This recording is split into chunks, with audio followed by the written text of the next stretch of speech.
அம்மையப்பன் ஊராட்சி ஒன்றிய நடுநிலைப் பள்ளியில் சீருடை வழங்கும் திட்டத்தின்படி திருவாரூர் மாவட்ட ஆட்சியர், சட்டமன்ற உறுப்பினர் மாணவ மாணவிகளுக்கு வழங்கி தொடங்கி வைத்தனர். திருவாரூர் மாவட்டம் அம்மையப்பன் ஊராட்சி ஒன்றிய நடுநிலைப் பள்ளியில் சமூக நலன் மற்றும் மகளிர் உரிமை துறையின் சார்பில் 2024-25 கல்வியாண்டில் விலையில்லா சீருடை வழங்கும் திட்டத்தினை திருவாரூர் மாவட்ட ஆட்சியர் சாருஸ்ரீ, திருவாரூர் சட்டமன்ற உறுப்பினர் பூண்டி கலைவாணன் ஆகியோர் மாணவ மாணவிகளுக்கு வழங்கி தொடங்கி வைத்தனர்.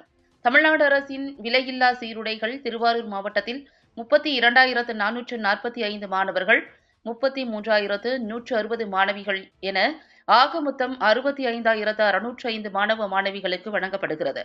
இதில் கொரடாச்சேரி ஒன்றியம் அம்மையப்பன் ஊராட்சி ஒன்றிய நடுநிலைப் பள்ளியில் சமூக நலன் மற்றும் மகளிர் உரிமை துறையின் சார்பில் விலையில்லா சீருடைகள் 158 மாணவர்கள், 143 மாணவிகள் என ஆக மொத்தம் 301 மாணவ மாணவிகளுக்கு திருவாரூர் மாவட்ட ஆட்சியர் சாருஸ்ரீ, திருவாரூர் சட்டமன்ற உறுப்பினர் பூண்டி கலைவாணன் ஆகியோர் வழங்கினர். இந்நிகழ்ச்சியில் திருவாரூர் வருவாய் கோட்டாட்சியர் சௌமியா, மாவட்ட முதன்மை கல்வி அலுவலர் புகழேந்தி, மாவட்ட சமூக நல அலுவலர் கார்த்திகா, வட்டாட்சியர் செந்தில், அம்மையப்பன் ஊராட்சி மன்ற தலைவர் முருகதாஸ் உள்ளிட்ட அரசு அலுவலர்கள், ஆசிரியர்கள், உள்ளாட்சி அமைப்பின் பிரதிநிதிகள் கலந்து கொண்டனர்.